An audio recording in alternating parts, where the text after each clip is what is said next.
There are a lot of people who want to run a sub 3-hour marathon, a Boston Qualifier or a marathon PR, yet so many people fail to accomplish this. I'm here to go through the fundamentals and to really look at what goes wrong in training and racing so you can improve from there. Hey, what's up guys? My name is Floris Gierman and I'm excited to talk about my new website extramilist.com.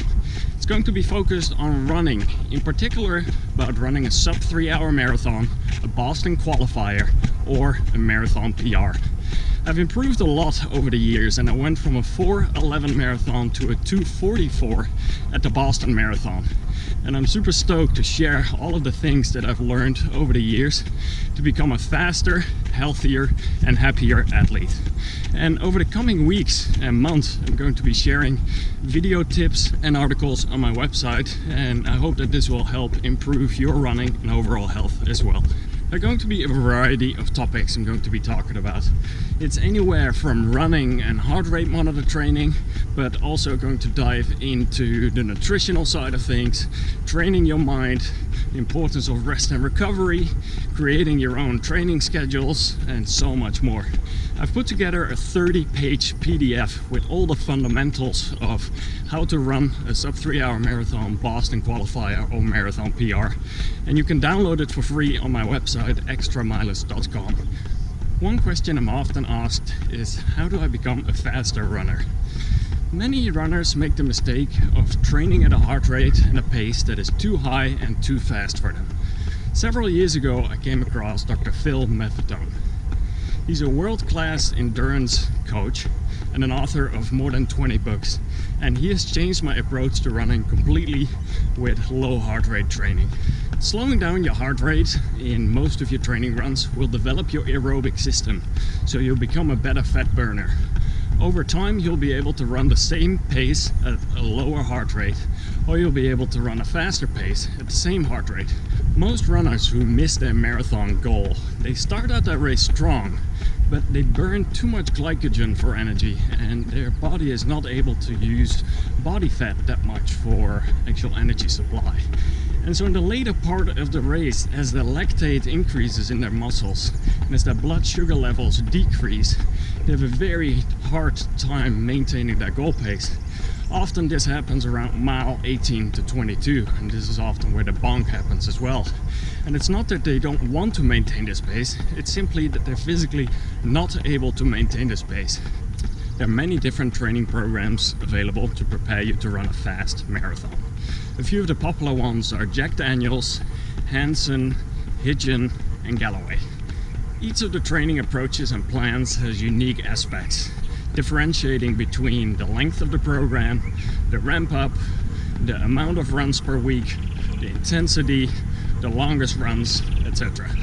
These training plans work for many to accomplish their goals, but there are also a lot of other runners who are unable to accomplish their goals using these training programs. There are many reasons for this. They either can't handle the weekly mileage, they get burned out, or they get injured. Every athlete is different. Some have more body fat or muscles than others.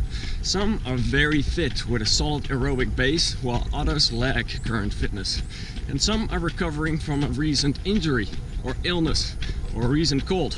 When your training plan tells you to run most of your runs at 7:30 minute mile pace, but your current fitness level is at a 9 or a 10 minute mile pace, you're training most of your runs at a heart rate that's higher than your current fitness level. And this can significantly increase the stress on your body.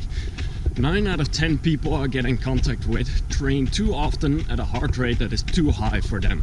This increases their cortisol stress hormones, this reduces their aerobic development, and significantly increases their chances for injuries. You don't need speed work to become a faster runner. You can progress for many months by only running aerobic miles. There's a time and place for speed work, but most training programs start from week 1 with 1 or 2 high heart rate interval sessions of speed works, and I think you absolutely don't need that until later on in the program, and even then you only need it to a small extent. I trained for my Boston Marathon PR of 2:44 with only 6% of my running time at a high heart rate. The rest was all ran aerobic at a low heart rate using Phil Maffetone's 180 formula. Training for a marathon has to be a fun experience. One of the most underestimated aspects of marathon training cycle is to prepare mentally for what to come. When you first sign up for a race, you get all excited and you can't wait to go out there and train. But as your training cycle progresses, you might not always find that motivation because life can get in the way. I'm in the same boat. I have a wife and 2 kids and I work full time. And it isn't always easy to find that balance and time to train. There are several strategies to stay motivated, put in your best effort and go the extra mile to reach your marathon goals. And that's the exciting part. We're able to accomplish so much more with clear goal setting, and we're gonna dive much more into this. Proper nutrition can make or break a race. When you're running for 3 hours or more, you're using a lot of calories and you're sweating a lot. So having a well thought out nutritional strategy is absolutely key to increase your chances for success. Much more to follow on this. I take a holistic approach to reach my running goals. And what I mean with this is that I do not only look at the distance, the pace, the time and the heart rate that I train at, but I also make sure that all the other factors in my life are under control, such as the stress levels at my work and in my personal life, my nutrition, the rest and recovery, sleep and much more.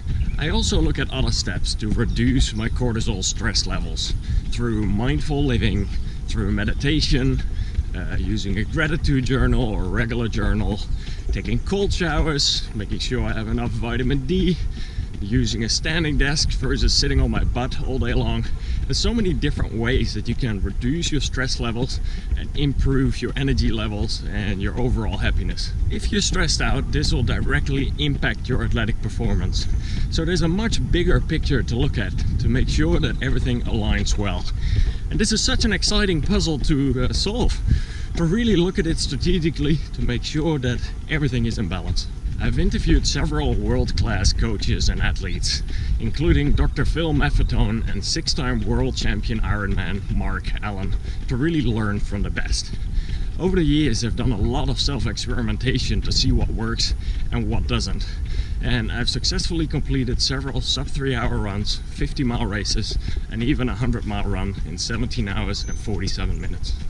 You can now learn these fundamentals in a nice 30-page PDF that you can download for free on my website extramilers.com. I would love to hear from you. What are some of your running goals? And what are some of the obstacles that you run into to accomplish these goals? If you have any questions at all, let me know in the comments below. I'm absolutely here to help. I hope my videos and website help you and cause positive change. Thanks for watching.